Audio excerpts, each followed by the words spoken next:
Qu'est-ce qu'un réseau informatique?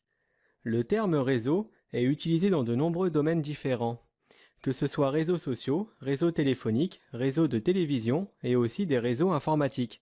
C'est un moyen de connecter plusieurs composants ensemble. Le réseau informatique connecte des PC, imprimantes, serveurs, téléphones, caméras et plein d'autres types d'équipements afin qu'ils puissent tous communiquer entre eux. Composants physiques d'un réseau. Un réseau peut être simple comme deux PC connectés par un câble ou bien complexe comme plusieurs milliers de périphériques connectés sur différents types de supports. Parmi les principaux composants que l'on peut trouver dans un réseau, il y a des périphériques de terminaison. Ce sont les éléments en bout de chaîne comme des PC, des serveurs, des imprimantes, des tablettes, des capteurs, des caméras et plein d'autres. Des interconnexions, ce sont les composants qui connectent les équipements sur le réseau. C'est grâce à eux que les données se déplacent d'un point à l'autre dans le réseau. Un câble RJ45 ou une fibre sont des interconnexions. Des switches, c'est là où les équipements en bout de chaîne se connectent principalement. Les PC connectés au même switch peuvent communiquer. Un switch porte aussi le nom de commutateur.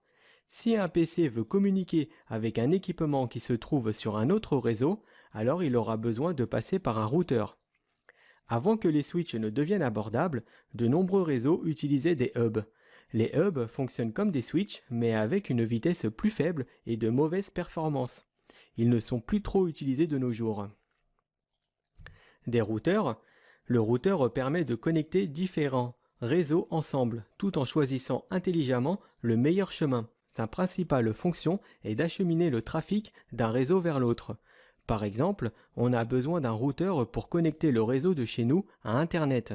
Les box Free, SFR ou Bouygues sont des routeurs. Des réseaux Wi-Fi. Le Wi-Fi permet de connecter des équipements sans fil comme des téléphones, imprimantes ou tablettes au réseau. Si l'équipement est doté d'une carte réseau sans fil et qu'il existe un point d'accès Wi-Fi qu'on appelle AP, alors il pourra se connecter au réseau en Wi-Fi. Les AP, points d'accès Wi-Fi, ces appareils permettent aux équipements sans fil de se connecter à un réseau câblé. Contrôleur Wi-Fi, il est utilisé par les administrateurs réseau pour gérer les AP en grande quantité. Et les firewalls, ce sont des systèmes de sécurité réseau qui surveillent et contrôlent le trafic entrant et sortant en fonction des règles de sécurité que l'administrateur réseau a établies. Un firewall établit une barrière entre un réseau interne et un réseau externe, comme par exemple Internet. Une box Internet regroupe à la fois un switch, car on peut connecter des PC sur ses ports réseau.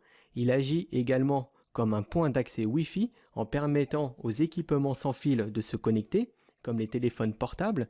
Et enfin, il agit également comme un routeur en connectant le réseau local à Internet. Caractéristiques d'un réseau. Lorsque l'on achète un PC, l'une des choses que l'on regarde en premier, c'est la fiche technique. Comme pour les PC, les composants techniques d'un réseau permettent de décrire ses performances et sa structure. Connaître chacune des caractéristiques d'un réseau permet de mieux comprendre comment le réseau est conçu et quel type de performance on en attend. Parmi les composants techniques d'un réseau analysé, il y a la topologie. Dans les réseaux, il existe des topologies physiques et logiques. La topologie physique, c'est l'agencement des câbles, les équipements réseau et les éléments en bout de chaîne. La topologie logique, c'est le chemin sur lequel les données sont transférées dans le réseau.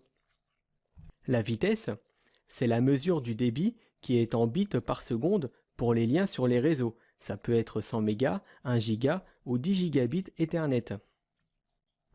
Le coût, il indique la dépense générale pour l'achat des composants, l'installation et la maintenance du réseau.